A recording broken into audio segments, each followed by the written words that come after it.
manager of the Development Finance Division at DHCD. We are really excited to have you all here. This is our first in-person hybrid virtual orientation or event. So bear with us as we work through any issues that we have. Before we get started with the presentation that we have, I did want to turn it over to Director Green to provide some welcoming remarks for us.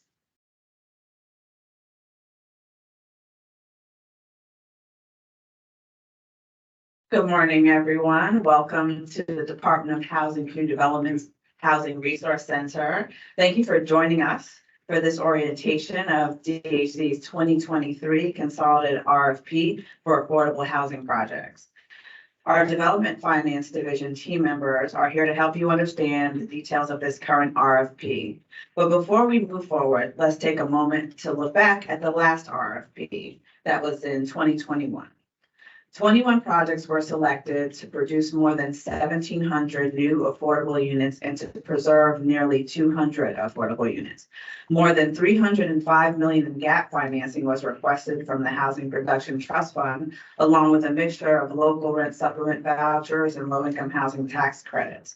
The priority for the 2021 RFP focused on impactful proposals that emphasized areas of the city where affordable housing was deficient, households earning up to 30% of median family income, and projects that were ready to close quickly and proceed to construction.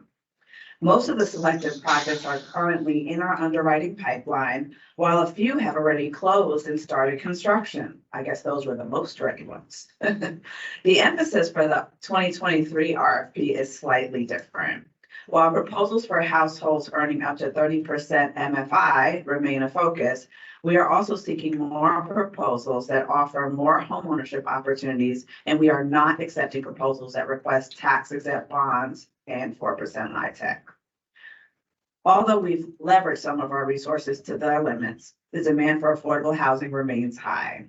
So bring your best ideas, your innovative solutions, and your desire to produce impactful spaces that district residents can call home. With this RFP, tenants and homeowners are our ultimate priority. DHCD will host 2 technical assistance days where potential applicants can request a 15-minute session to go through specific project questions. We hope you find the value in this resource we are offering today. We look forward to the creativity and ingenuity in your proposals that will help us reach Mayor Bowser's goal of 12,000 new affordable units by 2025. And I thank you again for joining us. Thank you, Director. All right, so let's go ahead and get into this.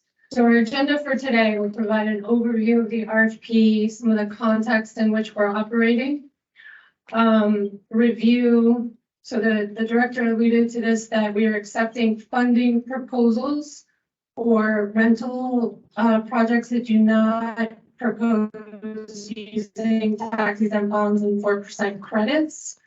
So we'll go through that, and we will also go through if a project wants to apply for tax-exempt bonds and 4% credits in the future, we will allow threshold review and evaluation score.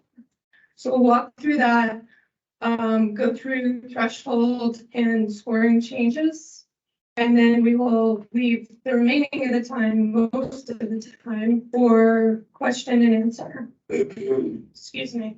So virtual attendees can submit questions in the chat as the presentation goes along. We will then answer those questions. Then we'll come to the in-person attendees. We'll have 2 mics that are going around, so please use the mic. And then we will open it up to virtual attendees to raise hands and ask questions. So that is the plan for this morning. Go ahead and move to the next slide. So I wanted to take some time to set the context and set the scene for this RFP. So since 2019, we've all been working towards this goal of 12,000 new affordable units by 2025. That has not changed. We continue to work towards that goal. In addition, there has been a new emphasis by the mayor on Black homeownership. And so we have a Black homeownership strike force report that was put out in 2022 that sets a really ambitious goal for 20,000 new Black homeowners by 2030. So those are kind of the policy objectives that help set the stage, right? And then we have resource availability. So there's a few factors there. So one of those, excuse me, is we have more demand for tax exempt bonds and 4% credits than we've hit the volume bond cap, right? And so that has become competitive as of January 2023. So we are all adjusting to this new system. In addition, as the director alluded to, we have a pretty robust pipeline of projects that we've already selected for further underwriting and that are moving forward in that need bonds. So that combination, right, of those two things has caused the district and DHCD to be creative with this RFP. And so it's a little bit different than what you've seen in the past. In addition to that, while we, for FY24, there is 100 million of local resources housing production trust fund that has been allocated in the budget, which is a substantial amount, and the mayor has remained steadfast in that commitment. Since she's been in office, it is less than recent years. So there's also the gap, the local gap financing constraint on that end.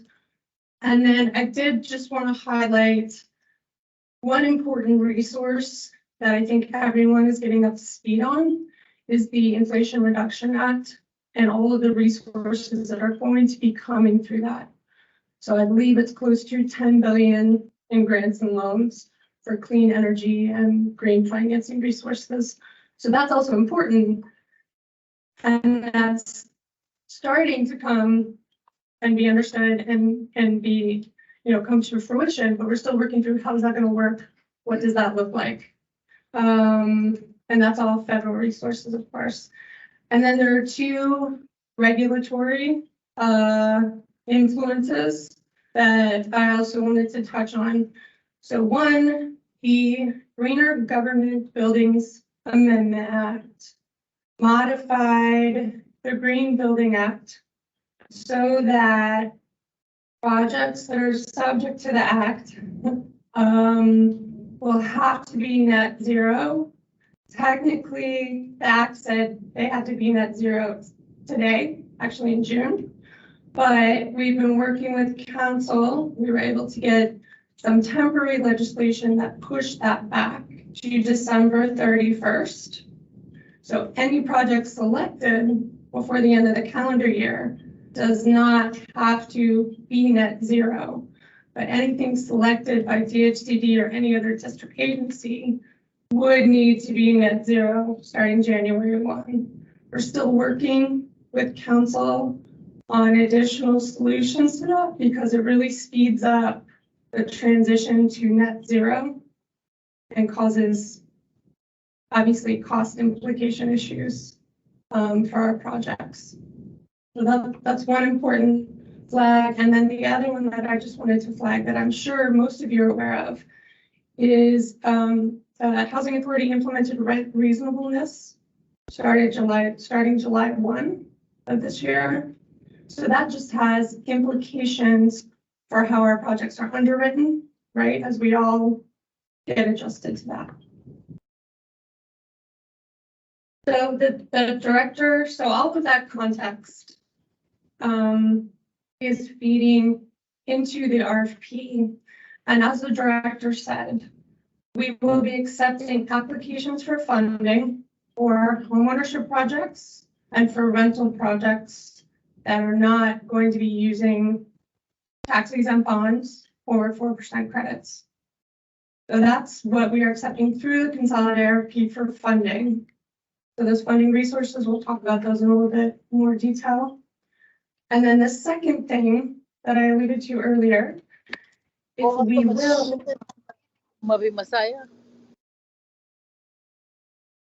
we will be accepting requests for us to do a threshold review and an evaluation scoring for projects that plan to apply to DCHFA or tax exempt bonds and 4% credits in the future that will not need any additional DHCD resources. So those are the two pathways. There are some permutations in the first option, which is applying for funding through DHCD, which we will get into the details on. And so you can go to the next slide. I'm going to turn it over now to Joe Knoxted. He's going to walk through some more of the details on the RFP and the tax exempt bonds review that we'll be doing. Thanks. Thanks, Erin. So Joe Knoxted, I'm one of the deputy managers in the Development Finance Division. So I'm going to be going through how to apply, what the specific how to apply in each category. So one of the things we're going to be talking about is the threshold review process versus the consolidated RFP process. So just a little bit of nuance there. All of the projects are going to submit for both a threshold review and an eligibility score, an evaluation score through the RFP. So it'll be submitted the same way. It's just depending on the resources you select, whether you'll be eligible for funding or not. So in this round, as we indicated, the 4% LIHTC will not be available for projects that are seeking RFP funding. So we'll be treating them as two separate sort of buckets and two separate sort of reviews. But all of them will have the same review criteria and will be reviewed against the same scoring matrix, which was available in both the 2023 QAP for projects that are applying just for 4% LIHTC, and then through the 2023 consolidated RFP for all of the other projects. So just wanted to make sure we have the distinction. Okay. Next slide. So specifically for the RFP, again, it's a consolidated RFP. So the idea is that all of the available resources, except for the 4% LIHTC that DHCD offers, are available for request. So that includes primarily the Housing Production Trust Fund, but also DBH grants, home CDBG, 9% LIHTC. So the competitive 9% award that DHCD administers, the National Housing Trust Fund, HOPWA, and then on the operating and subsidy side, there's also LRSP and DHS funding available for projects that are looking to include PSH. So want to step back from the RFP and talk just on the 4% LIHTC side. So since starting in January of this year, we've been operating under a procedure with DCHFA for DHCD to do the initial threshold review and evaluation score, to provide that evaluation score for projects to then go to DCHFA for their readiness review. So DCHFA accepts applications in January and July. That will continue. So these projects that are submitting specifically for a 4% LIHTC allocation would not be eligible to go to DCHFA until January. I do want to flag what Erin mentioned earlier about the current law with regard to the Greener Government Buildings Act, which is the projects need to be selected by a district agency prior to 12/31/2023.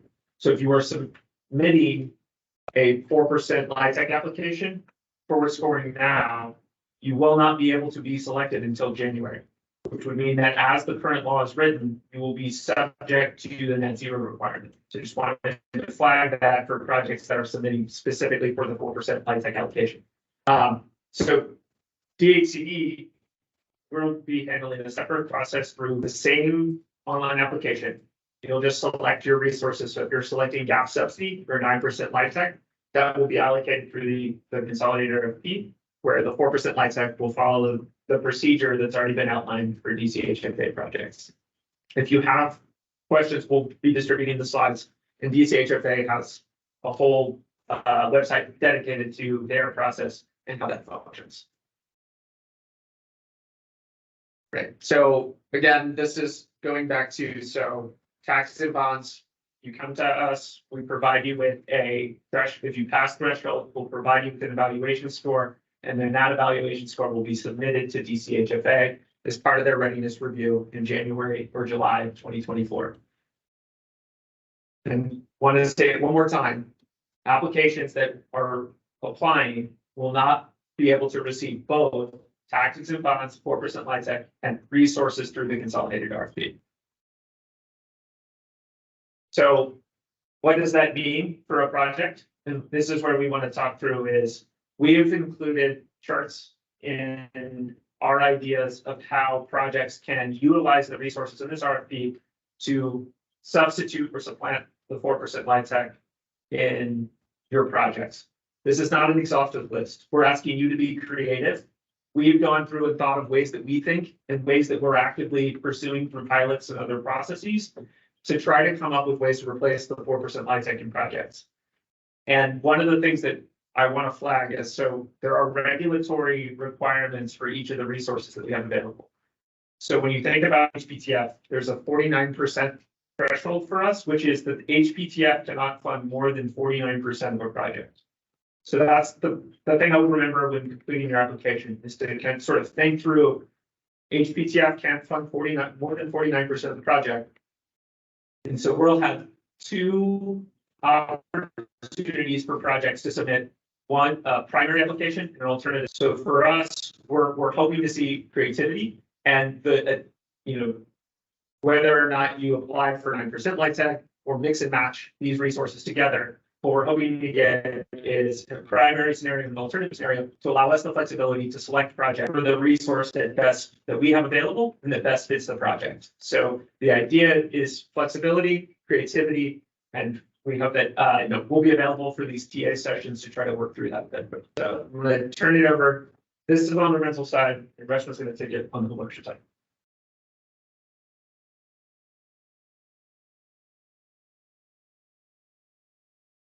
Hello, everyone.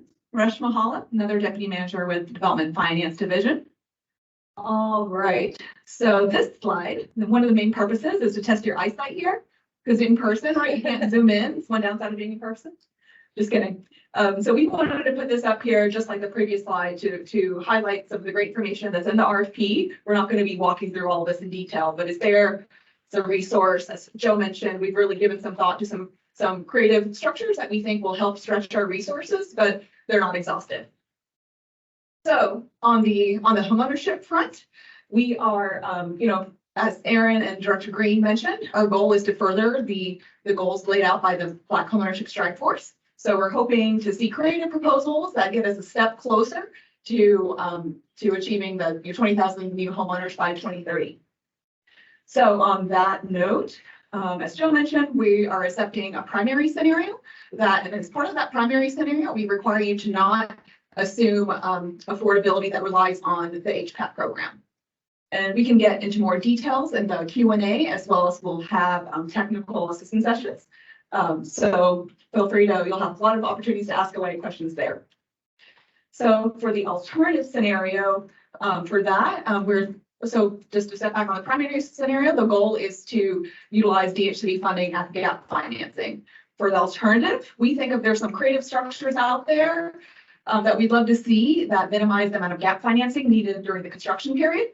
And this could be through utilizing ground lease structures, through one idea that we've been contemplating is offering up a potential pre-commitment of homebuyer subsidies. That would also help maximize sales proceeds and minimize the amount of gap financing. But again, I would first focus on the primary scenario, and if you have any other ideas that get at some of the goals that we've outlined, we welcome alternative proposals as well.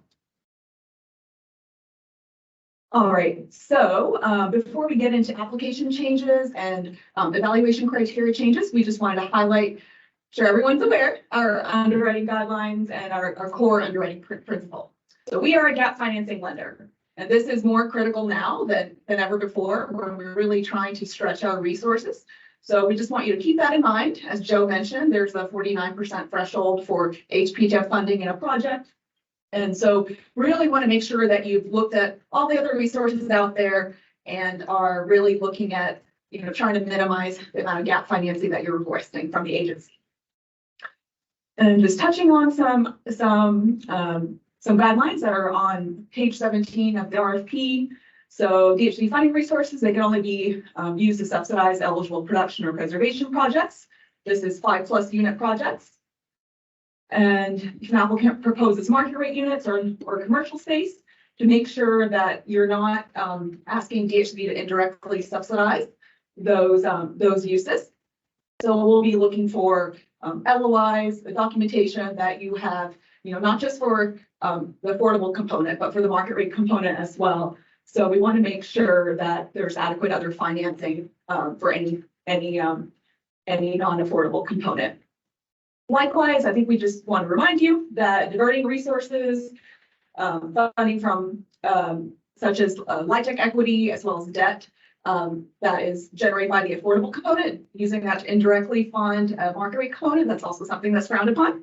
So just to keep in mind, I'm sure everyone is familiar with this, but we just want to remind you. And we also want to highlight that in addition to the main body of the RFP, we encourage you to look in the back at section 8, where we've also outlined some underwriting guidelines and standards and basic terms for LEC projects, non-LEC projects, as well as what we're calling non-MMRV rental.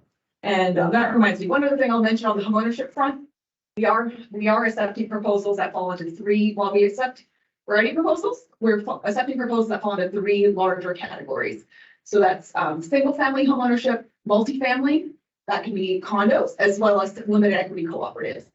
And so this previous slide right here, this is just to clarify, this is really focused on multifamily condos and single family. We have some more information in the RFP on requirements for LECs. All right. All right, so some changes for this RFP. So the Form 202, as everyone's aware, went through a major update in 2021. This time around, the updated 202 will be available next week on August 15th when the online application opens up. And the changes are relatively minimal. It's more just to fix known issues, also to incorporate updates due to the Inflation Reduction Act, removing solar ITC from the LIHTC tab. We've also broken out green building resources and highlighted that in the permanent financing tab, because we're encouraging everyone to go after those resources, and we want to make sure everyone is intentional, and we're also focusing on that as well. The LRP specific assumptions, those have also been broken out, so there's a little more ability to incorporate a little bit more nuance there. And we also will be offering some homeownership specific worksheets. So get excited. Is everyone excited? New 202, new-ish. All right, and something else we wanted to highlight that will be in the 202. The DHCD policy now requires that 10% of cash flow, as opposed to 0%, goes to pay DHCD first during the period that the deferred developer fee is open. I think a lot of folks are already aware of this. This policy has been incorporated into the loan documents, that the newer loan documents that we've been rolling out over the past year.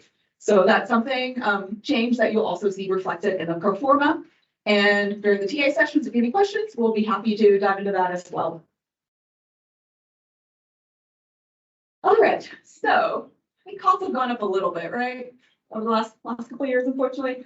So we are mindful of that. We have updated our construction cost limits for 2023 here on the slide for different building types. We've also updated our operating costs, so it'll be no more than $10,900 per unit per annum. And I think one thing we just want to remind everyone, these are upper limits, right? So we expect you to do the work of looking at how much it costs, what is a reasonable cost to get your project done. And we'll be taking a critical lens at this. I think our goal is to use it as a maximum. And, but we still want to make sure everyone is doing the best they can to keep costs down. All right, turn it over to Anna.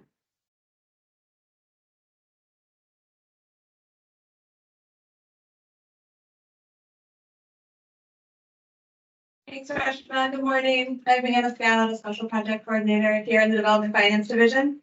I will be going over the changes to the threshold requirements and evaluation criteria in this RFP. For those of you who watched or participated in the public hearing for the QAP back in February, hopefully this sounds familiar. One reminder here, all applications must meet all threshold requirements to move to the evaluation scoring phase. And a note that unlike the 2021 funding cycle with a priority round and a general round, we just have one round. The priority elements have been incorporated into the scoring criteria in this RFP. So two threshold requirement changes to note here. The first is that a resident services plan is now required. This had previously only been part of the evaluation criteria, but now all projects except for fee simple, single family home ownership projects will need to submit a resident services plan outlining at least one amenity and one service that will be available across the community.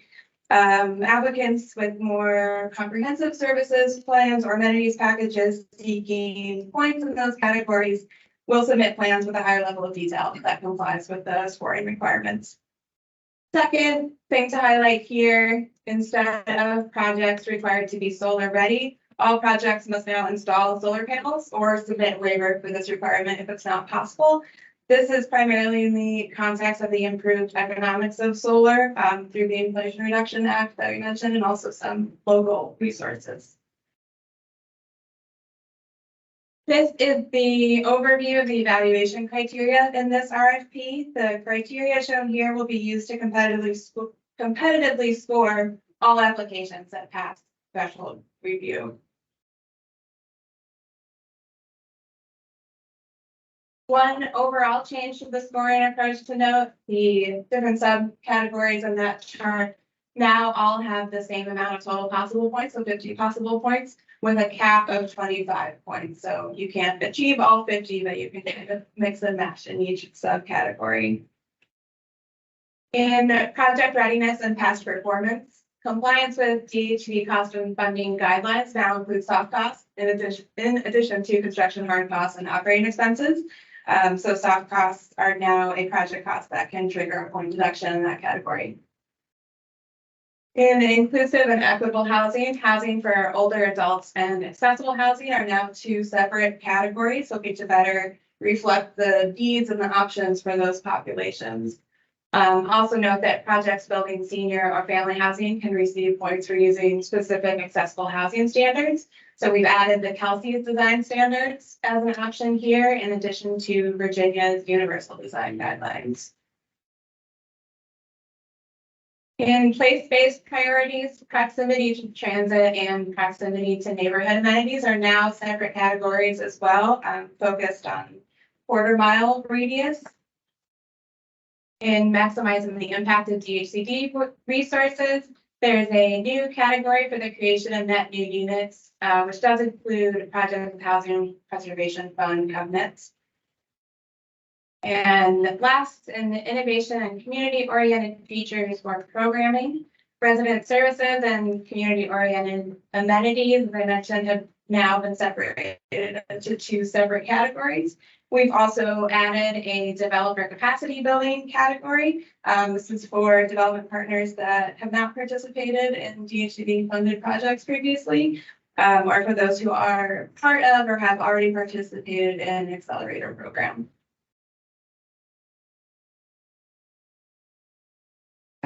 This is what the landing page for the online application system looks like. This homepage and the Q&A function is available now. The online application and the Form 202 that Rashma described will be available no later than August 15th. And at that point, applicants can go in here and create a new application and submit it to us before the October 2nd deadline. So with that live at this point, all questions outside questions we'll address today, must be submitted through the online Q&A portal available at the page we just showed. We are receiving questions through the portal already. So go ahead and submit any questions you have. DHCD will review each question and post responses online, kind of comprehensive responses, so that information is available to all prospective applicants at once. Also new this year, as a few folks have mentioned, we are offering 15-minute technical assistance sessions scheduled for August 22nd and 29th in the morning to talk through project-specific structuring questions. Excuse me, given some of the nuances and the options that Reshma and Joe highlighted earlier in the presentation. The link will be available on this slide. We'll also, I think, have a QR code at the end of the presentation to sign up to schedule a time. I'll kind of briefly walk through the anticipated timeline. The RFP document was released on the 1st of the month. We're here today at the orientation. Our next milestone is releasing the online application system and the Form 202. Then we'll have those 2 technical assistance sessions with DFT staff that I mentioned. The application deadline is Monday, October 2nd, just a minute short of noon, busy morning.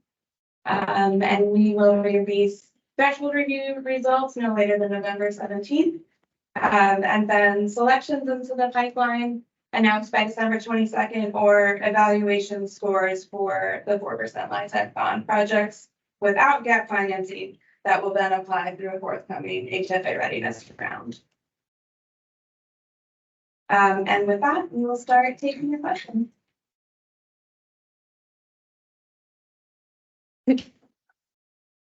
Thank you, everyone. Before we start the Q&A, I just wanted to say thank you to the DFD team. And if everyone who is DFD could stand, well, everyone up here besides the director and me. Anyway, DFD, stand up. DFD in the audience, you have to stand up too. So I just want to say thank you to the team. Everyone's been working very hard to get the QAP, the RFP, and do everything else that we do at the same time. So I really appreciate that. So questions. So we are going to have 2 mics. Bernard and Joe, if you want to.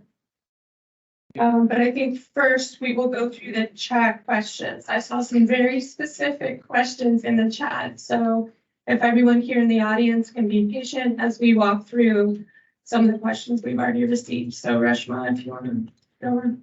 Great. Thank you, Erin. So as Erin mentioned earlier, we're going to take questions in the chat first. And then we'll turn it over to the audience. Everyone here that's in person, if you want to ask questions. Then there'll also be an opportunity for anyone that is logged in to raise their hand in Teams and ask a question. Is your mic working? Can everyone hear that? Can everyone hear me? Yes. Great. Okay, so this is a question about the green building requirements. Does this mean that any building, anyone building using district funds, or just the government use buildings? Erin, you want to take this? Sure. So this means the change that was made in 2022 means that any project in which 15% of the total development costs are district financed, it would apply to any of those projects. So basically anyone who's using tax exempt bonds and 4% credits, DHCD financing, and then other sources we're still working through exactly what applies, but go ahead, Jeff. The law says district financed or district instrumentality financed. So it's not just DHCD, it's any agency and instrumentalities, the Green Bank, DCSU. So related to that, there was skipping ahead, there was a question of any if non 4% bond projects that are requesting DHCD resources are exempted, and answer is no. Correct.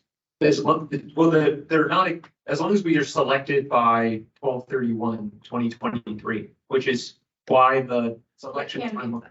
So that's why the selection timeline was December 22nd, and why the timeline is so short for applicants to be received by October is we're trying to make selections for projects that are requesting RFP funding before 12/31.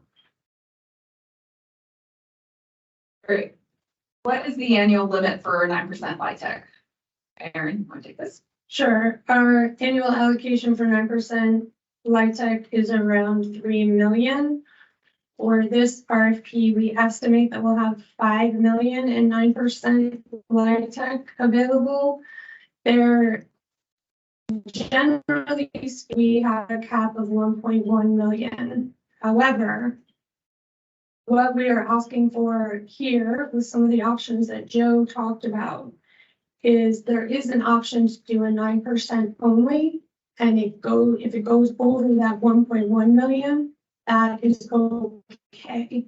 So it's a matter of mixing and matching our resources to apply to the project in the right way. So anyone feel free to clarify what I just said, if you like.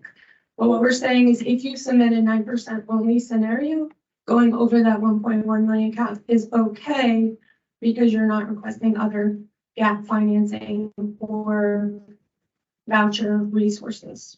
I would like to, so this is something we've done recently as part of the 21 RFP was to trial and test pairing 9% LIHTC with HPTF, and it would more resemble a tax and bond transaction, so a heavier amount of HPTF. So there's primary and alternative scenarios. So to Erin's point, you can submit both scenarios, an HPTF plus 9% or a 9% only scenario. So we've outlined that in the chart, but you know that we trialed and are working through, we just closed on a project that has a heavy amount of HPTF with 9%, it more resembles a 4% LIHTC scenario. This is not in the chat. I just want to make sure we're clear. Does anyone give the audience an opportunity? Are there any more green building related questions? Regardless, if someone wants to raise now. We have an expert in the room, so Michael from DOE is here, so we can always ask others.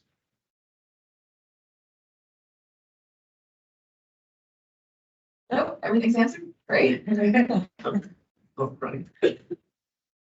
Question related to the green energy requirements. Will there be anything that needs to be done between December 22nd and like January 1st to ensure that the project is awarded on the developer side that we should be aware of? Not as of now, but that may change and we may have to, you know, we'll work through it, but the intent is to have projects that are selected this year not be fall under the net zero requirement that There's a question regarding the size, the green building requirements, what size it applies to. 10,000 square feet and above would be for the net zero requirement. So our RFP is more nuanced. It follows the BET standards. So if you look through there, it'll be 50,000 square feet and above needs to be nearing net zero for new construction. And then there's specific callouts for smaller buildings than that. But the future law is 10,000 square feet and above.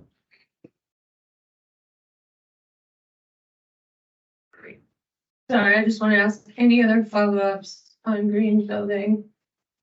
No, I have a building question.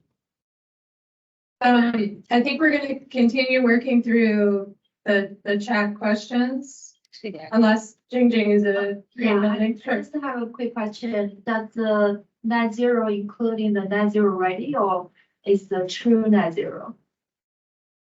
That is complex. And so, Joe, go ahead.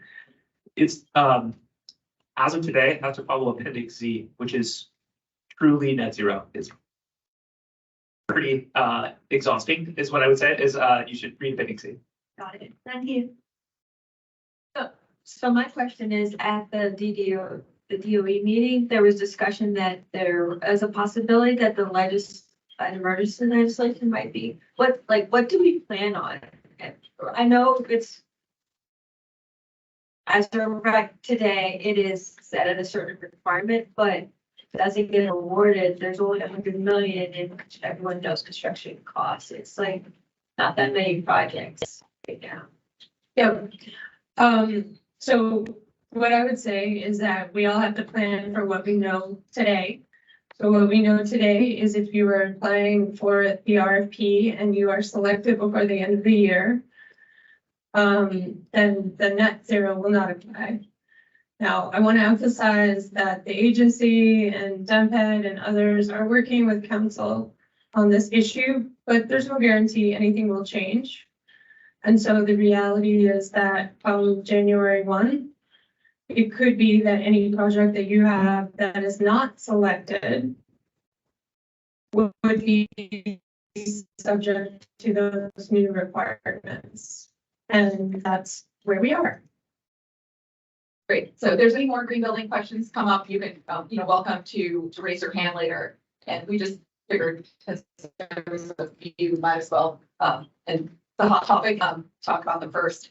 So there's a question regarding what you can submit. So I'm going to turn this to you, Joe. It's, can we submit a 4% structure only for gap funding review and then go for 4% the January threshold and eligibility review? When do you anticipate funding 4% again?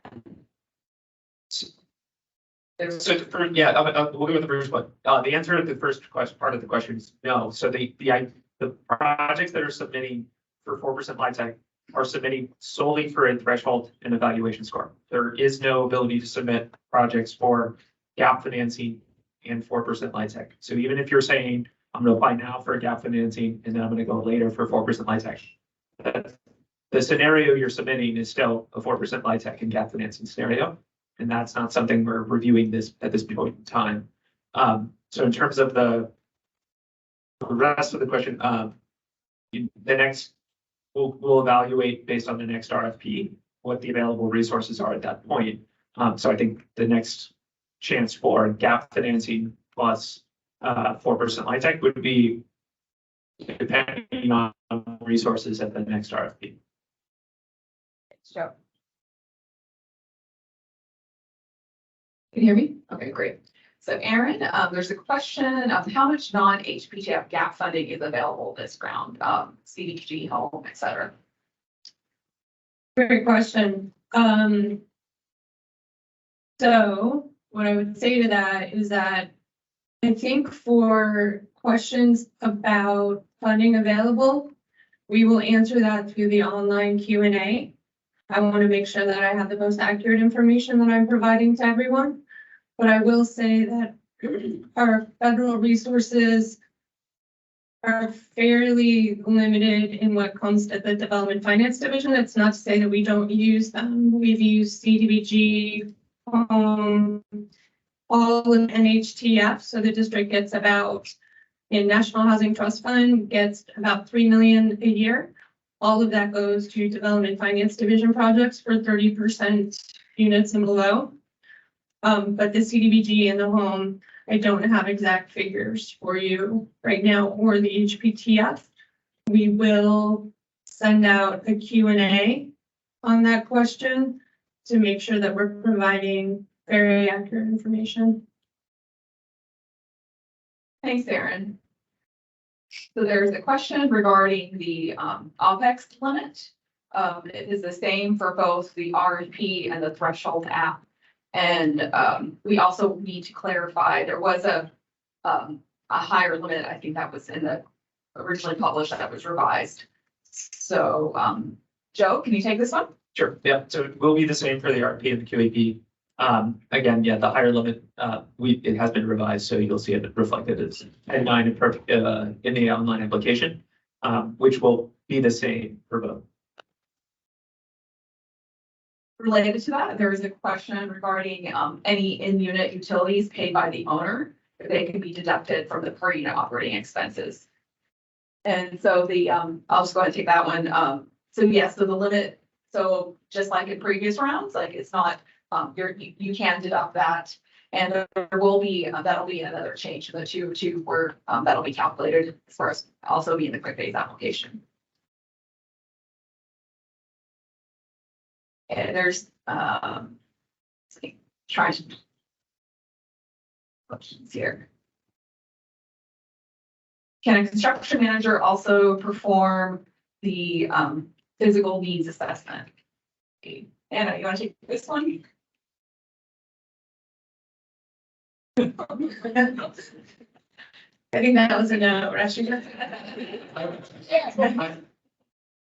So what I would say is that if it is a qualified entity that, per all the requirements on the RFP, sure. But we don't typically see that. So I would check the RFP and check the requirements in the RFP. Turns out I don't have those at the top of my head. But it must be a qualified entity to perform the needs assessment with all the required information.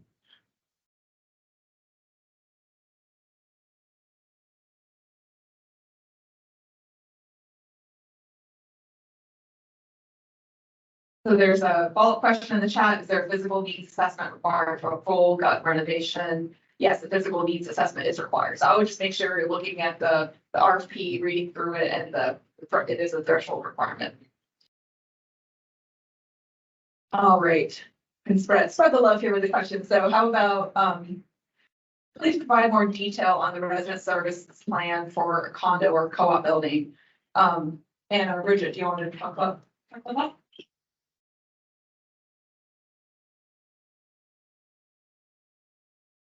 So,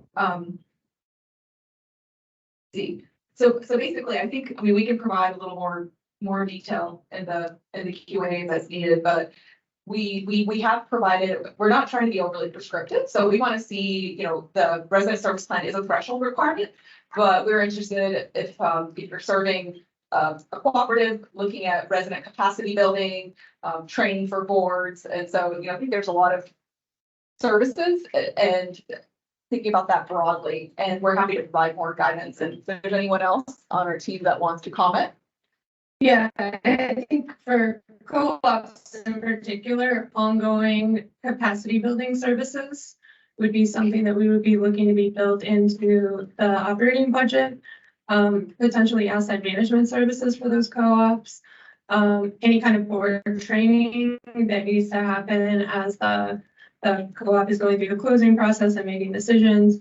On the homeownership side, there could be different structures where there are services provided. So for example, if the community land trust is involved, they have stewardship services that are provided ongoing even after sales.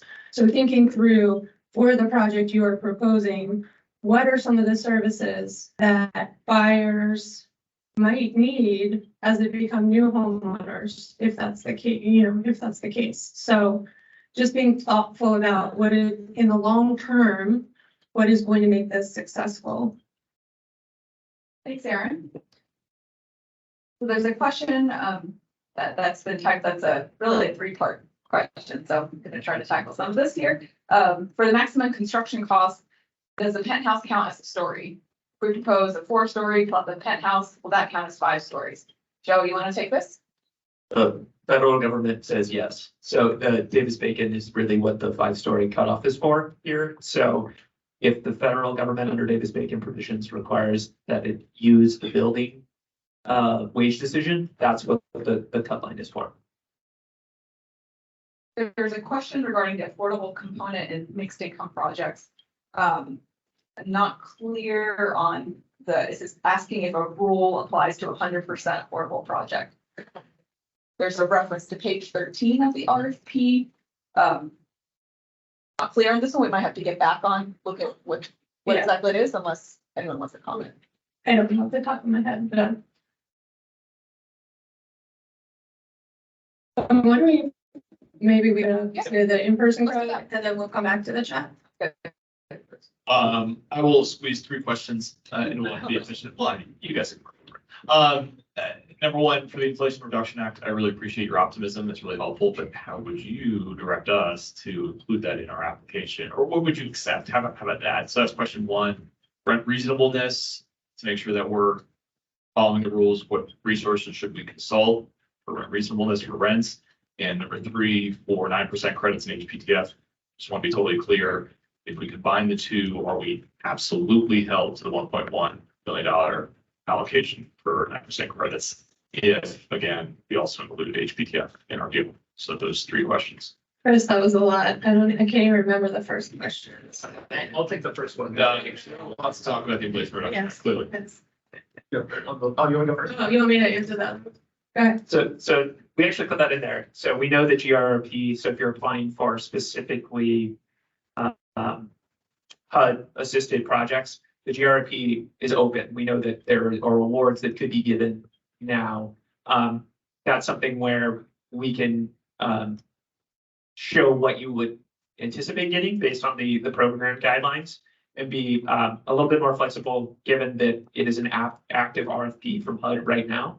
And that we don't expect an award to happen. So it's something where I would recommend, again, there's a primary and alternative scenario. So utilize both. So show what it would look like without and show what it would look like with. And so that's the sort of the intent. But we know that there are active RFPs out from the different agencies. On the broader IRA funding, the district's going to be receiving a lot of funding. It's going to go through primarily DOEE. And so as DOEE rolls out their different programs, we would expect funding to be available from DCSU, the Green Bank, DOEE directly, and other, we'll be making sure that projects that are in our pipeline that can access that funding have the ability to do that. So we've already started with the Bipartisan Infrastructure Act and the STORM Act, working with DOEE, the Green Bank, and HCMA to make funds available for building electrification resiliency. So those should be rolling out sooner than later. And it could be something where if DHCD has that funding, we can either issue it through the RFP or work with the Green Bank to target projects within our pipeline to receive both permanent and construction financing. So question number 2 was, and I'm seeing that we need to repeat questions that are asked by the audience to make sure everyone online can hear. So question number 2 was how to make assumptions for DCHA's new rent reasonableness requirements. Is Sharnita on the line from DCHA? Sharnita, if you're available, I'd like to toss that one over to you. But while we are waiting, I'm trying to unmute her and find her. What I would say is that, so DCHA the rent that they're paying can't be above market. Now, there's going to be, my understanding is there will be evaluations of that as we go through underwriting. And then again, at lease up. So the assumptions that you use for your LRSP rents need to be based on market and reasonable, not too conservative, but something that you are comfortable with that will get you all the way to lease up is the advice that I would provide there. But we have no specific calculation or requirements at this time. Do we find Sharnita? I got it from. Okay. Sharnita, if you're there, could you answer that question? I think I give up on Hi, that. please repeat. I'm Oh. I'm multitasking here. Hello, everyone. I'm sorry. No worries. So the question was, for rent reasonableness, what are the assumptions for the guidance that applicants should use when they're putting forward LRSP assumptions? Noelle is here. So Noelle, can you help me with this one? Because what we're saying is that they need to do their own market study of unassisted units. And then we're going to do the same using the new criteria that we have. Noelle, can you expound on the new link that we're using? Yes, good morning, everyone. The affordablehousing.com link that is provided and available to all of our housing partners. You guys can log in and create your own profile and use it to determine what would be reasonable based on the areas that the properties or the units will be located in. In terms of how it will affect you initially, you'll use it initially to determine what would be fair or for the unit type. And then as you guys get closer to the lease ups and contracts, we're going to do another rent reasonableness study to make sure that, what was initially done before is still reasonable, or if it will require some level of adjustment.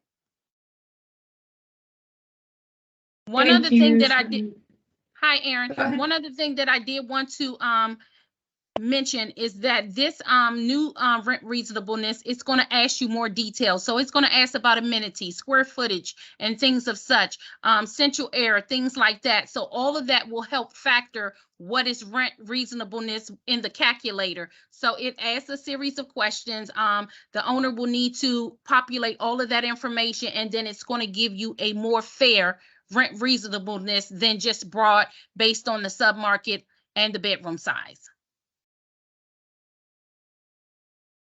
Thank you. Appreciate that. And both Sharnita and Noelle are from DCHA. So information on rent reasonableness is the purview of DCHA. Chris, what was your last question? Sure. So our general guideline is that 9% combined with HPTF would be capped at 1.1 million. If there's a good reason why you were going over that, you should state it in the application and provide the reasoning why. There could be, but generally we only go over the 1.1 when we're not also using gap financing, generally speaking. I just want to make sure I'm totally clear. If a project was awarded threshold approval from the January round, but chose not to move forward with the July readiness round for bond allocation, do they need to resubmit a new threshold? No? Okay. Well, that's Well, yeah. Yeah, that's a good point. Okay, so the question was, if a project went through threshold review to apply to DCHFA in a readiness round in January, so you already have your evaluation score, do you have to reapply? And that's a great question because right now, no. So if you went into July and you weren't awarded, you could go into January. But the problem with that we talked about is that starting January 1, if you're not selected by DCHA and if you're not selected by DHCD or another entity, district entity instrumentality, then new requirements would apply to be net zero, which then would impact. So I think we need to think through that answer a little bit, and we'll need to answer it through the Q&A. Is to not have to be the net, but to have to apply for net zero component, right? Correct. You would have to be selected into the DCHFA tax exempt bond and 4% credit pipeline by the end of this year, as of this moment, unless something changes. At this time, we do not believe it will suffice. Well, can you provide a definition of unassisted for the rent reasonableness? And I only ask because in Ward 7 and 8, a lot of the market rent and new construction is lighter. So that's could technically be viewed as assisted. And I think that's more market than the true naturally occurring affordable housing in those communities. So the question was, can you provide a definition of unassisted for rent reasonableness purposes? I don't have the answer to that. That would be a DCHA question. Happy to, for Sharnita or Noelle to chime in, but we can also answer that through the Q&A as well. I'm here. So when it says Okay. unassisted, that means units that you're just renting on an open market. It does not have any type of federal or local subsidy assistance.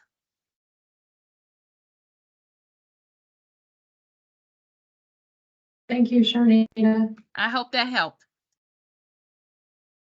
Hello. Hello. Hello, my name is Kiana Miles. And I Okay, go for it. Can you apply for a 9% application and also submit for threshold review for 4% bonds in the same application? Joe, do you want to take that one? Oh, you need to make you. No, just come over here. Not in the same application.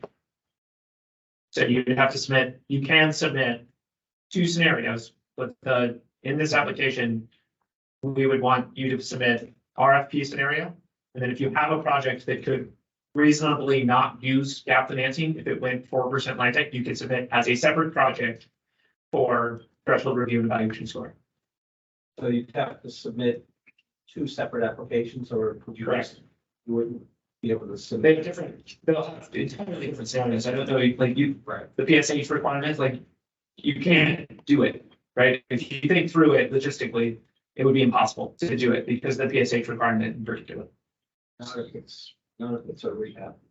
If you have an existing project, I would still submit two different scenarios. I do think there are distinctions, So would we be submitting two scenarios or two applications? two applications. So well, again, you can submit two scenarios under each application, but I think in terms of data space applicability, there's a lot of things that you'd want to make sure that are distinct between the two applications. So I do think they need to be two split applications, and we would have like beyond scenario, right? They'll be specific to a 4% only and a DHCD subsidized project.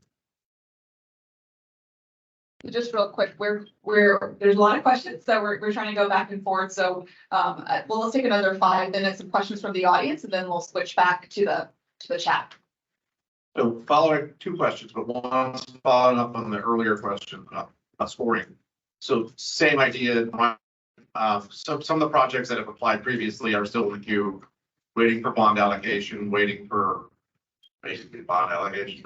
But now the point system's different. So some of those projects might actually score better with this new point system versus the old point system. Is there a way for those projects to get reevaluated without a full-blown new app since they are already in the queue, but the points are, that's the first one. And then similar thought on that, just more of an urging and a request than a question, but knowing that we're not fully aware of what all the resources will be available between now and the end of the year, between the federal resources, maybe they may wave magic wand and we get the 50% test fixed. Maybe the DC 9% legislation goes through. Like, there might be a lot more resources coming online than we know on October 2nd.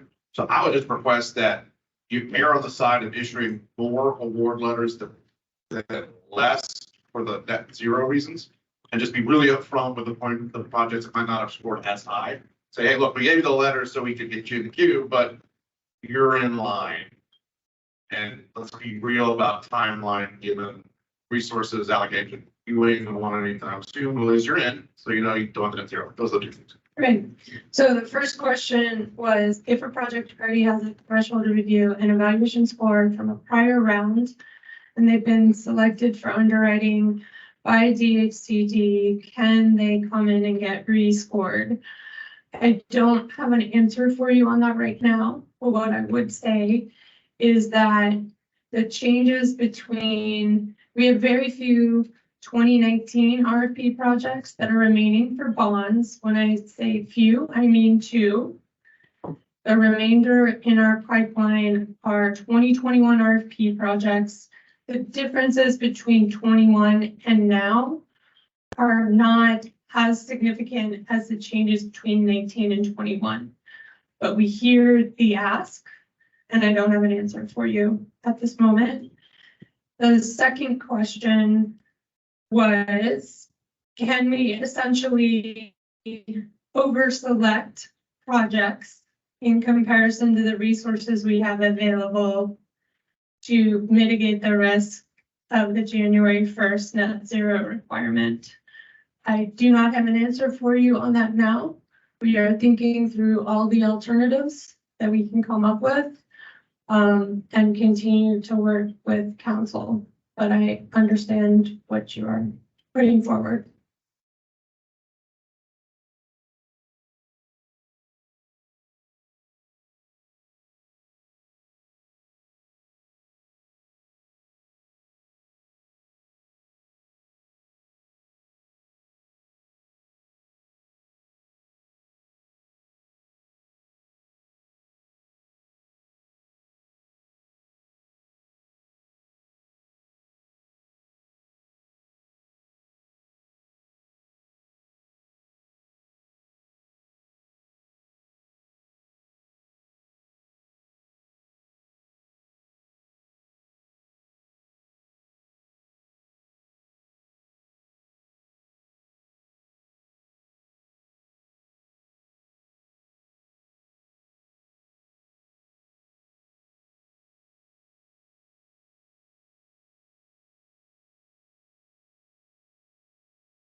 round up, round down? Like 2.3, is that 2 or is that? The camera's on. So in the past, anything over a pool number, we require round up. Because you can have 1/3 of a unit. So the question was, if you have an odd number to get to a certain percentage of units for some of the mixed income points or something else, what should you assume? And in the past, we've always rounded. And then the last one is for the wealth building one, there's a section that you provide like credit scores and positive rent reporting. Can it be clarified if like it says 1 point each? Is that 1 to each listed or? So right now, how many points is available for that one particular section?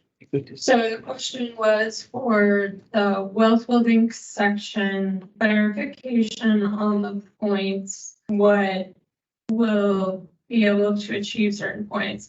What I would say is that additional detail will be provided in the online application. And so once that opens up in August, there will be additional detail, but we can also look at it and see if there's anything we need to clarify in a Q&A. Okay, so we're gonna switch back to hands. There's a couple of hands raised in the chat, and then we're gonna get back to questions that were submitted earlier in the chat during the presentation. So Calvin, if you want to unmute yourself and ask your question. Reshma, you might need to come up here. I don't know if that mic is picking up for. So Calvin, it looks like you have your hand up. If you could. Go ahead.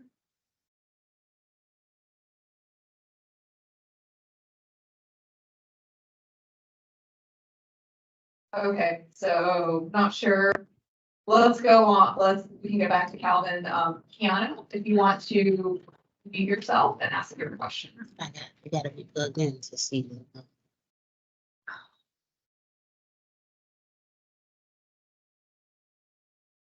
Tiana, if you could unmute yourself and ask the question. Hey, hello, how are you? I'm Can everyone Kiana. hear me? Okay. Can you hear me? Yeah. Yes, we can hear you. Great. Okay. I'm Kiana, and I was trying to understand and break it down to what I would understand. Is this to help me get in the new developments that you guys are building by my tax credit or by my income or anything like that? Because I'm having issues right now and I'm looking to move.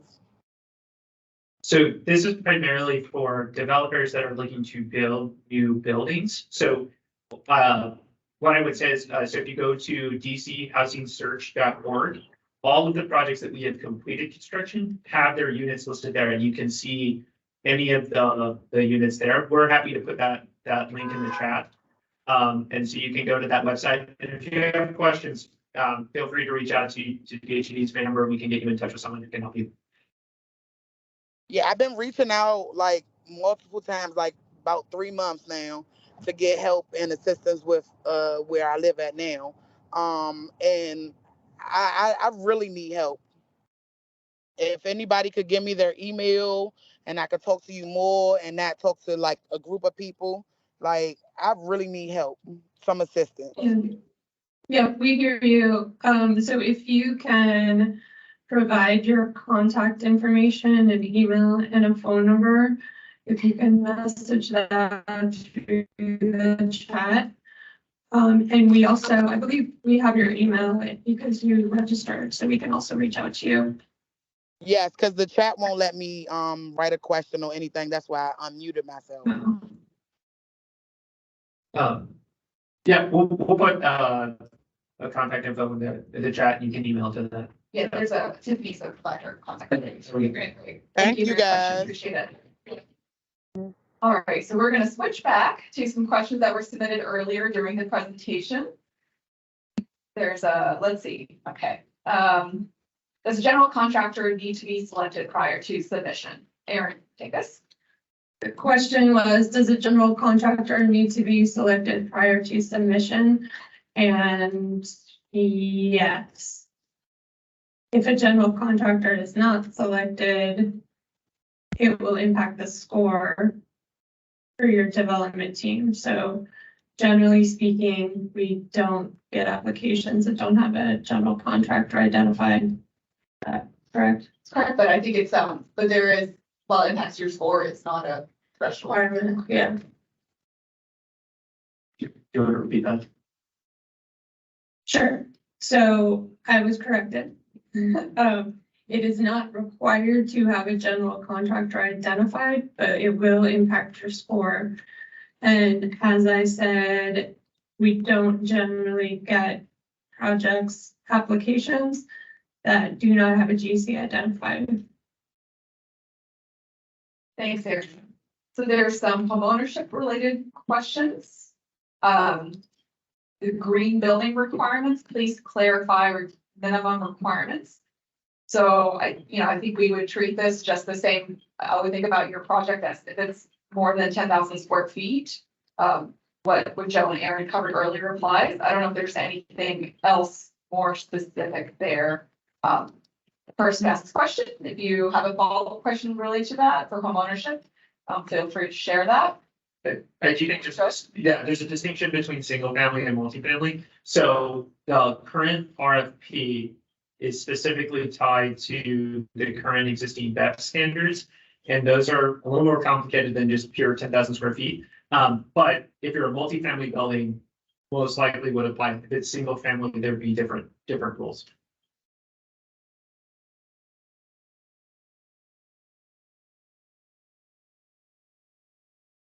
Does the homeownership project need to meet the minimum affordable household occupancy restrictions listed in the QAP?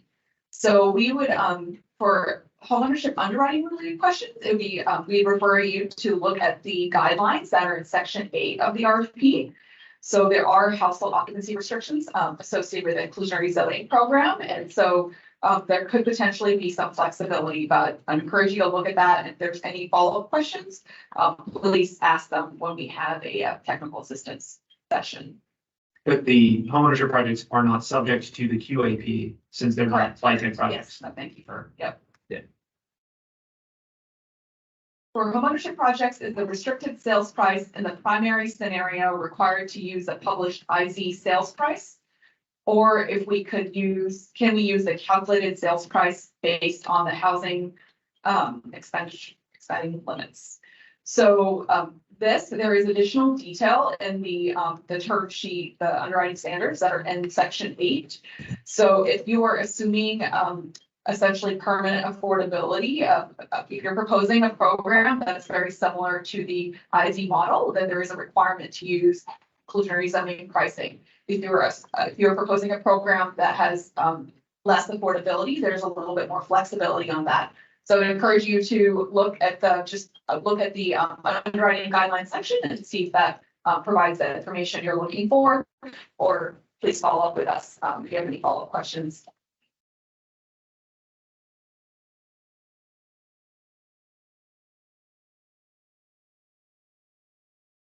Yeah, double check real quick.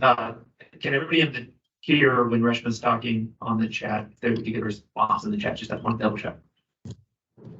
I can hear. Great.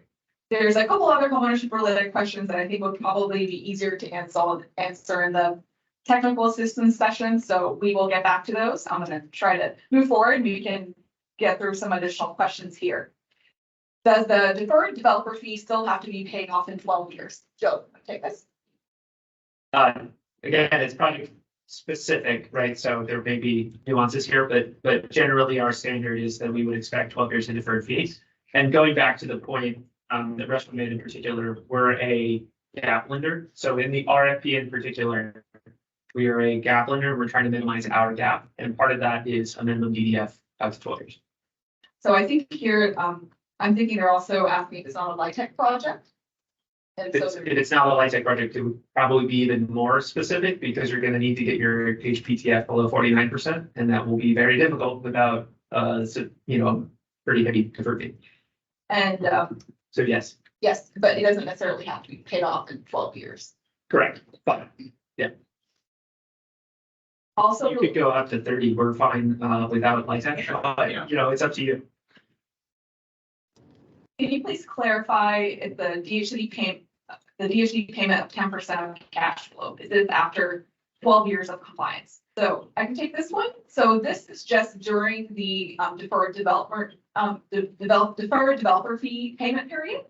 So our policy in the past has been 100% of cash flow would go to pay the deferred developer fee, and the 75-25 split with 75% going to DHCD would start after that. The revised policy that has been rolled out at the beginning of this year is that there's a small 10% payment that will be going to DHCD the entire time during the deferred developer fee payment period. So 90% will be going to pay the deferred fee, and then it would, after the fee is paid off, it would switch to 75% to DHCD and 25%. And I would say they're vary from asset management and senior nodding. So I think this is really Decided very right. we want you to be paying and working. So this is an intent to help with the compliance side.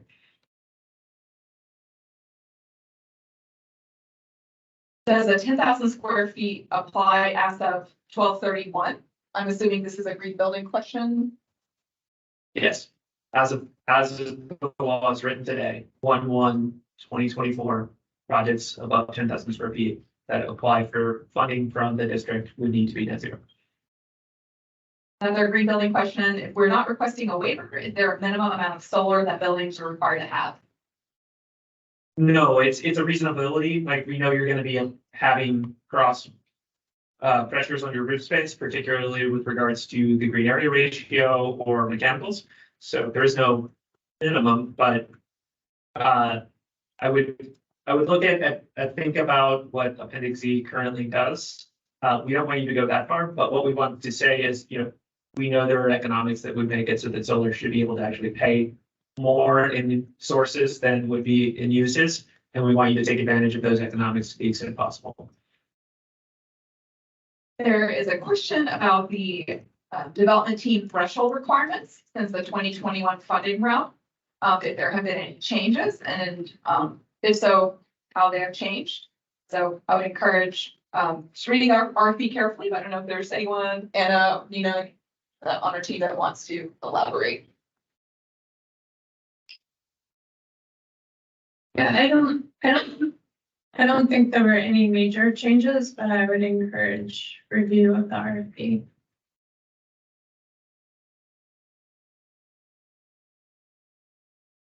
Can you please walk through the process for a deal seeking 4% LIHTC and HPTF funds? Applicants are only applying for HPTF through this round and then subsequently applying for 4% credits in January. The applicant need to apply to DCHFA for bond allocation through this round. What if HPTF funds are awarded and the tax credits are not? So I know we've covered this, but maybe you want to do a quick recap? Sure. So you cannot apply for gap financing for a project that is using tax exempt bonds and 4% credits through this RFP. We will reevaluate for the next RFP, and that could be an option then, but it is not an option now for DHCD resources.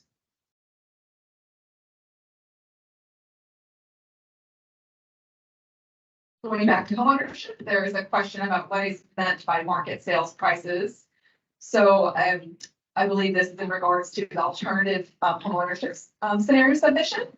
So for that, we're looking at the baseline submission. You're expected to assume affordable sales pricing without HPAP. The alternative scenario, we're allowing you to assume market pricing, meaning it can be higher than what is the appraised value of the property, but we're allowing affordability to be achieved with the inclusion of HPAP or a similar program. The idea is looking at how gap financing during the development period could be reduced if you're able to maximize sales proceeds through an allocation of homebuyer subsidy. So this is, I think, again, probably something we could get more into the technical assistance session. Any questions in the room while we're just want to make sure we're.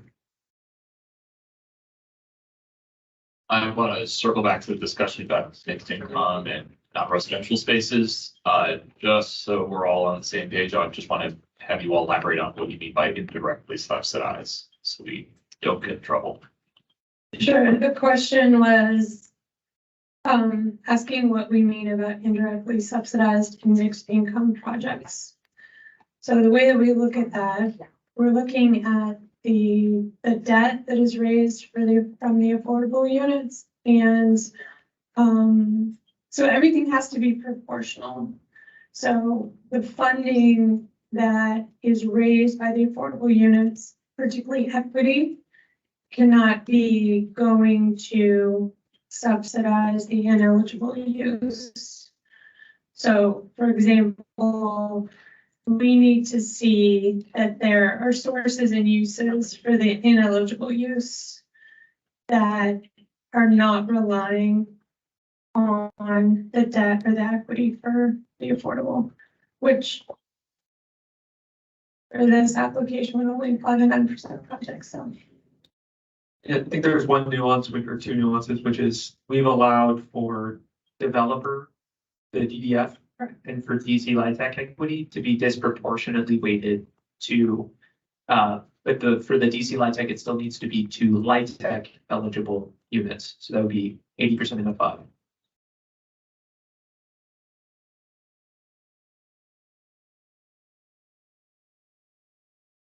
I mentioned DCI. Hello? Are all applications expected to be requesting or anticipating using DC LIHTC? So the question was, are all applications expected to be using DC LIHTC? 9%. 9% applications. Yes. They are. Until the law is changed. If that hasn't, the law currently reads, you would be eligible for it. So you should try to get it. Right. But if you can't find an investor, what's the? Yeah, so the follow-up was, if you can't find an investor, we will work with you, and you know this very well. Yeah, we will work with you to try to get you an investor and work with you to try to help them. I think there might have been people with hands up online. Yes. So Tanya Robertson. You want to unmute yourself and please ask your question.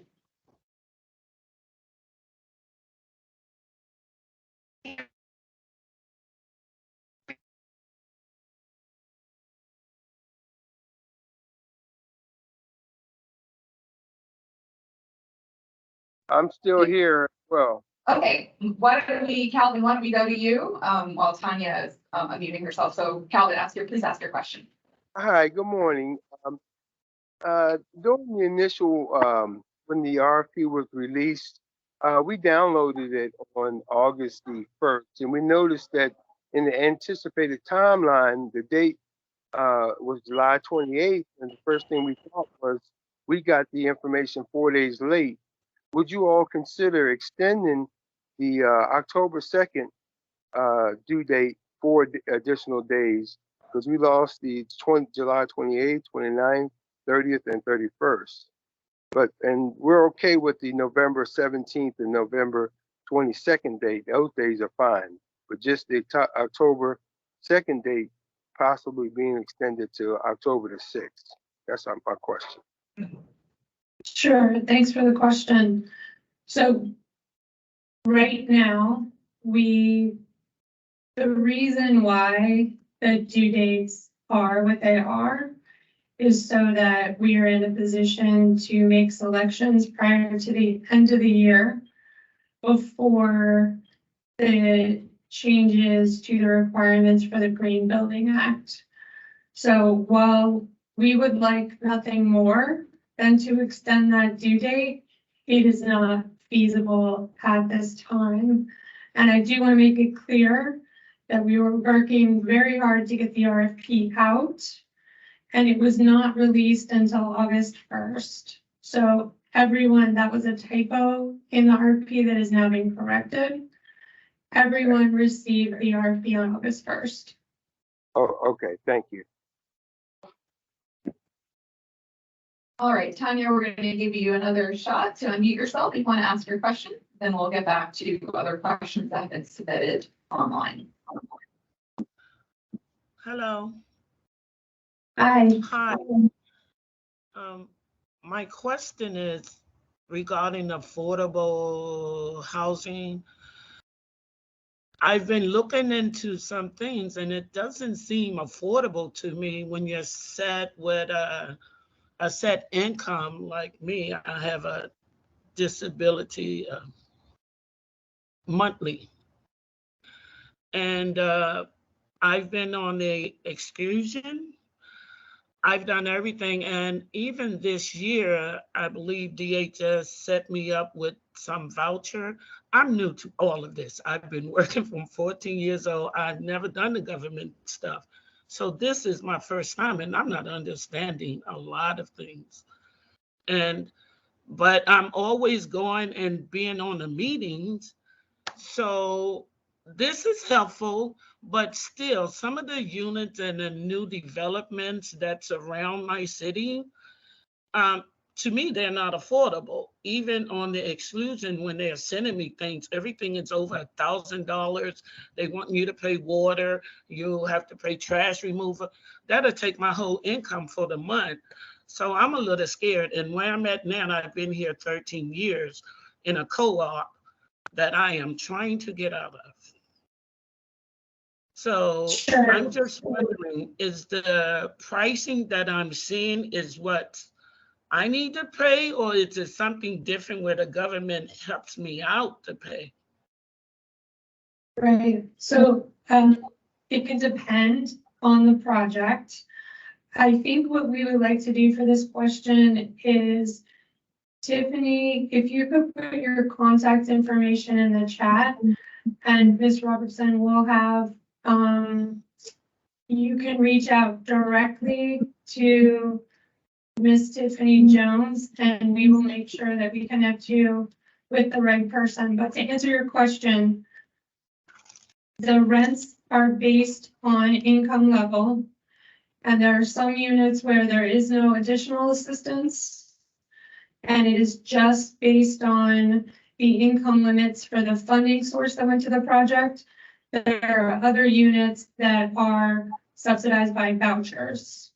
So like vouchers through DCHA. But I think we can reach out and have an individual conversation with you. Thank you. Okay. Yes, thank you.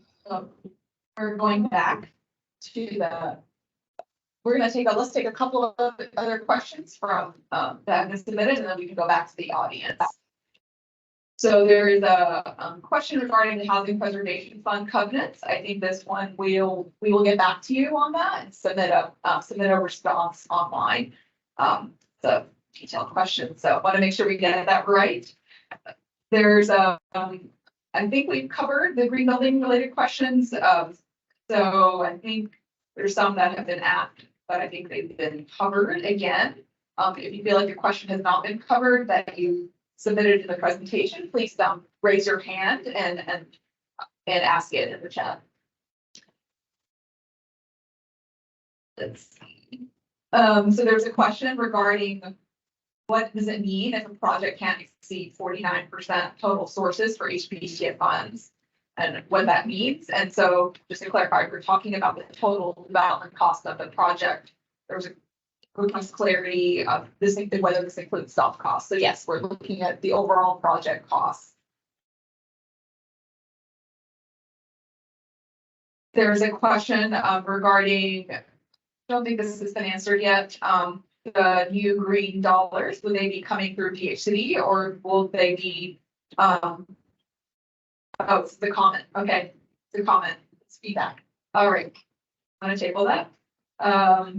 Unless Joe, you want to talk a little bit about how these resources may be integrated with DHCD or? Yeah, I can. There are too many. So not all of them will have their own channel, right? So like HUD is directly going to issue GRRP grants to projects. And the DC Green Bank is receiving funds through a national green bank through the IRA. So they will have their own funds and they will award their own funds. DHCD is going to work with everyone we can to try to get direct funding. So in the 2021 RFP, we had direct funding for VEBS compliance, and projects were able to receive direct funding through DHCD for those. We would expect that there may be potential for that too, as the IRA rolls out, but most likely if a particular group is receiving that funding, they will have their own RFP and will incorporate it into our project. Great. So I think there's a couple other green building questions. I think we've answered this. You are awarded, there's a question regarding whether you are grandfathered for the net zero requirement. If you are awarded HPTF now for December 31st, and the answer is yes. And there's a question if there's any requirements that are triggered again if you apply for bonds later. You cannot apply for bonds if you apply for HPTF in this round. So that's what I'm getting. Later, so if they, yeah. So, yeah, but I think, was it the same question? Yeah, I think the question is that if you are awarded HPTF as prior to December 31st, and then you apply for bonds next year, you are still grandfathered in. But to clarify, that application would not pass threshold because it applied, the application would come in and it would show that you intended to apply for 4% bonds and you were requesting HPTF now. Yeah, yep. So you would not pass threshold if you submitted that application. So I understand the intent to try to avoid the net zero requirement, but that application would not pass threshold.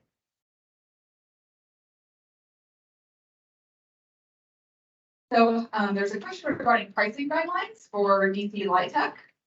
And this has been a widely used source of technique. Joe, you want to take that? Pricing guidelines, there's a floor. You have to hit 70 cents or else you're not eligible for the credit. So what we've seen is that the actual price is probably in the mid 50s. That was back to Jerry's question about the difficulty of finding a LIHTC investor. There are structures and there are ways to fund later with the credit that can increase the pricing. And DHCD is happy to work with projects to kind of walk through what we've seen in the market. I would also say if you're getting 9% LIHTC, which is the only scenario that can trigger the DC LIHTC, talking with your syndicator early and expressing that we're also would like someone to purchase the 9%, both the DC LIHTC and the 9% LIHTC is one of the best ways to make sure that you're meeting the threshold. So I wanted to just check in the audience here. Any other questions here? Ranging? Yeah, I have two questions. The first one is in the RFP, it says, in the mixed income scenario, half of the affordable units must be 30% AMI. So does that apply to if we propose 100% affordable with different AMI then? So, yeah, go ahead, 'cause it's, yes. That's a specific scenario. So I think that was in regards to not just broad mixed income, but in a specific, if you're proposing a non-LIHTC scenario in which there would be no 9% LIHTC issued and you're proposing a true mixed income, we would expect you to need subsidy. So that's more of a flag of when looking at the math for how to get those projects to have less than 49% of the HPTF funding those units, we would expect there to be an amount of subsidized units in order to make the project feasible. So that's a guideline more than it is a requirement. Got it.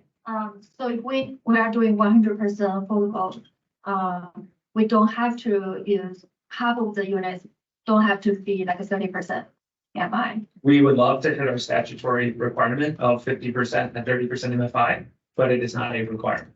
Got it. Thank you. The second question is for the developer fee. So based on the guideline, the 2 million is a cap, for the cash part. And then you will defer whatever you need to, you can defer within the 12, but need to repay within the next 12 years. So, but any portion that cannot be deferred will be go back to add to the cash portion. Does that means we can also still charge, based on the calculation, we can still charge that, that amount of the developer fee, but we just increase the cash portion? Sure, so the question was, the developer fee guidance says that we have a developer fee formula, and the requirement is that up to 2 million can be paid in cash fee, and the remainder needs to be deferred. However, if the deferred portion does not make up the remainder of that developer fee, then it can be added to the cash fee. The answer is yes. What I would say though, is that we are, when you come in an application, we take that developer fee as the baseline. And if you have future cost increases that increase your developer fee based on the formula, we will not allow that increase, right? So just because your construction cost increases went up by 10%, you are capped at the developer fee that you came in with. Now, there's some nuance to that, but I want to flag that because we have no cap on our developer fee, right? Like some other states, like I believe Maryland still does, Virginia might. We have this formula-based fee, but we look at this very closely, especially if you come in with any kind of increased request after you are selected into the pipeline. But we're getting away from the application at this point, so. I think it goes back to the other thing too. In a non-high tech scenario, Correct. you know, anything goes, so you can kind of do more than you would. Specifically about the Kelsey design standard, there's 3 different levels of that. How are you awarding the points for that? So can you, just to make sure everyone can hear, so the question was specifically about the Kelsey design standard. There's 3 different levels, so how are the points being awarded for that? In this first year of implementing it, if you achieve the silver level, that's maximum points. This is a test year for this. We think the standards they differ from what Virginia is doing, but I think they are pretty aggressive even at the silver level. So I think we want to make sure that we're trying it out. Do we have any hands up online? Not at the moment, but there are several questions that Okay. have been typed in. So I want to flag for everyone, we are entering our last 12 minutes. So I'm going to make the last call for questions from the in-person audience, and then we can go to the chats. I saw the cap on the hard cost for construction costs, but in the operating, but not on the soft cost. I guess, sure if I missed that or. Sure. So the question was that we have a cap on the hard cost and the operating cost, but did not say anything on the soft costs. Joe, do you want to answer this one? So we try to make it fair by with the soft costs. What we've done historically, and I think what we'll intend to do now, is to have it be compared to the projects that are submitted. So the idea is that projects with disproportionately high relative to the submitted projects. So that'll be spelled out in the online application. But there isn't a bright line standard, right? That 4% line tech deal, which we're going to be reviewing the applications under that threshold review standard, is going to have substantially higher fees than any of the other structures. So we know that, and we're going to be weighting them based on the type of deals that are applied. And that's the reason there's that standard, is we're going to have both 4% line tech and these non-line tech scenarios, and we know there's going to be drastically different fees. So a question about the team.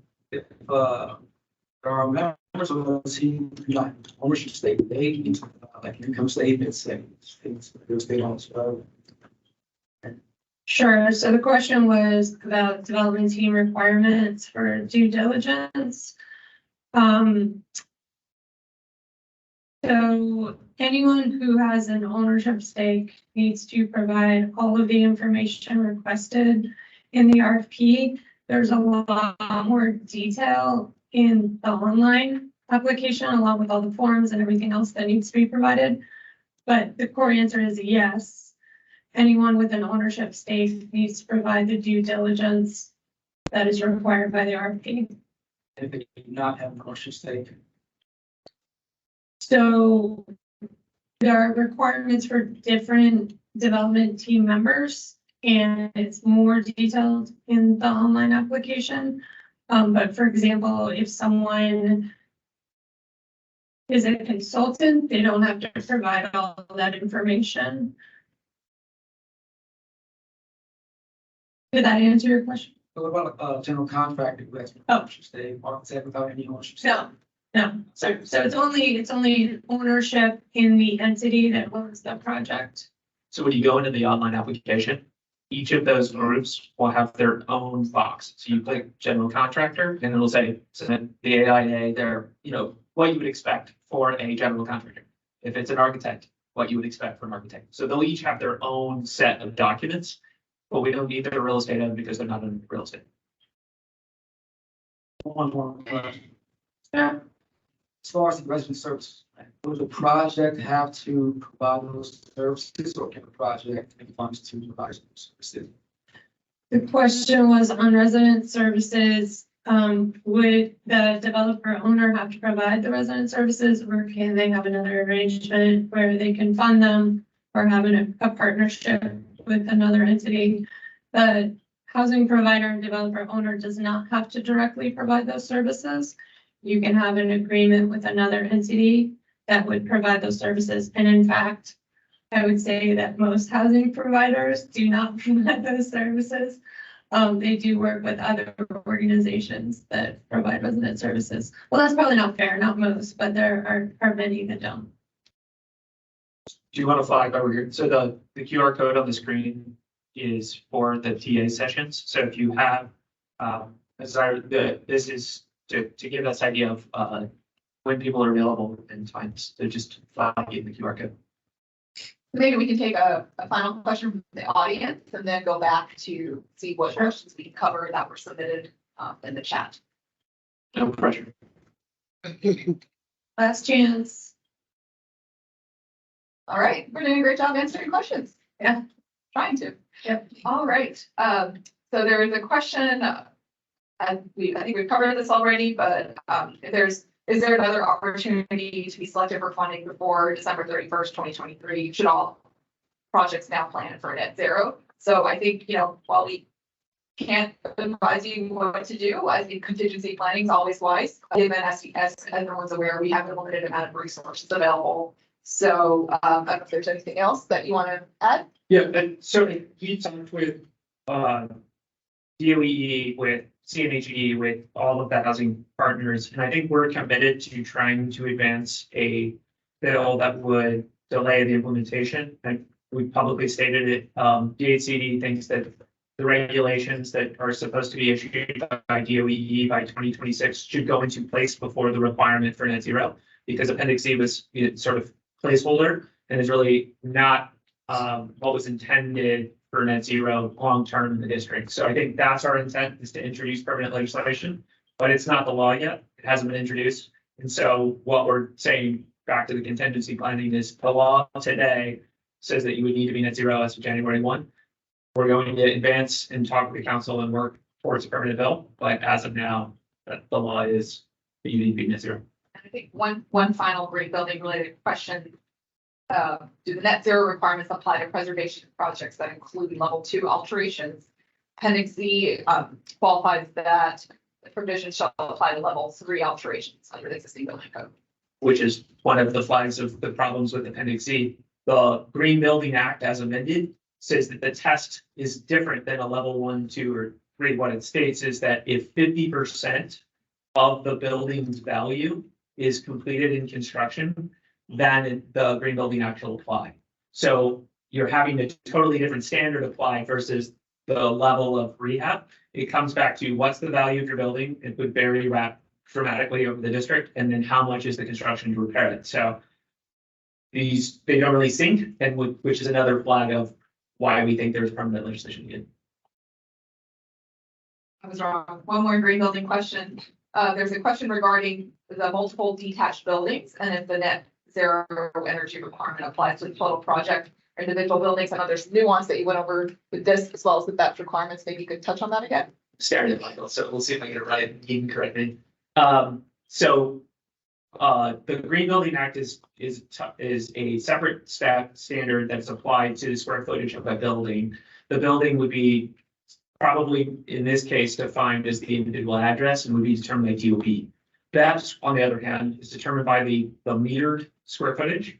And so that can be any of the meters, so water or electric or gas, that would determine the BEPS applicability. And so under the current RFP, we're utilizing the BEPS applicability. So your standard should be set by whether or not you are currently subject to the BEPS, which you should know because the pathway selection has occurred. So if you are a project that's 50,000 square feet or above that is subject to the BEPS, then you would need to meet the higher standards in the RFP. If it's talking specifically on the Green Building Act, that's a question that you can raise with DOB as part of the permitting process. And that's the distinction between the RFP and the Green Building Act. There's a question and beside the OpEx per unit, if there was anything else that was changed with the second iteration of the RFP. And if you want to take that, is anything else? Oh, just the re-upload to the RFP. It was the operating expenses per unit and then the date that Aaron mentioned, the release date was corrected to August 1st. And the title to the RFP for some reason was on 2015, so we updated the date to 2023. There's a couple of rent reasonableness questions that we might cover later, but Aaron and perhaps Sharnita can touch on this. So there's a question of whether the rents could be adjusted downwards post closing.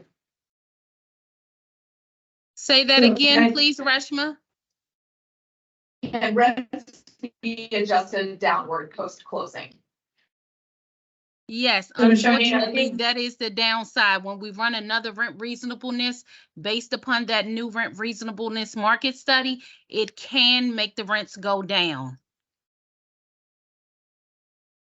Thank you, Sharnita. There's also a question regarding the market rent estimator on affordablehousing.com.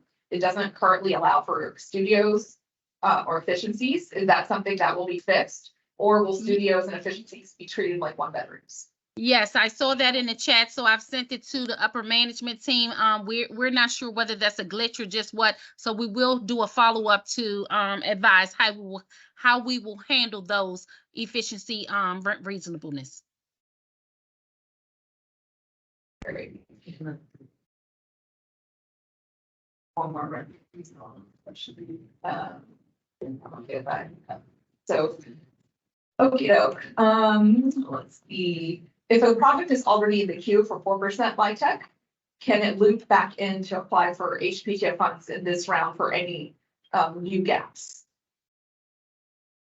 Okay. So if the question is, if a project is already in the queue for tax exempt bonds and 4% LIHTC, can it apply for HPTF for gap?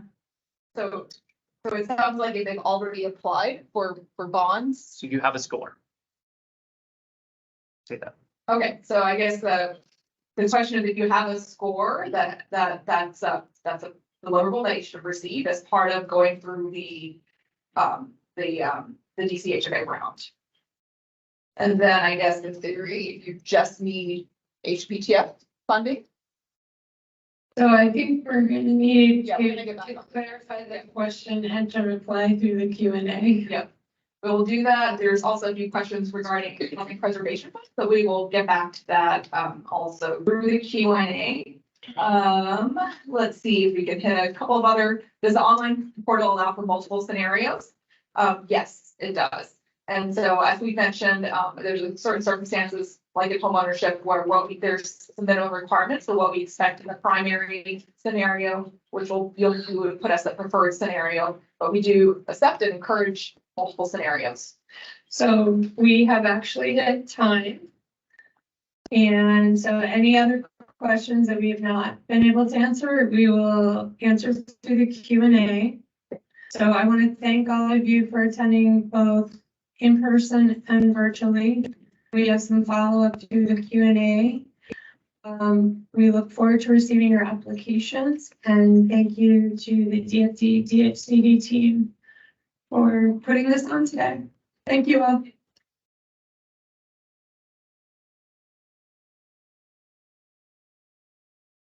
Thank you.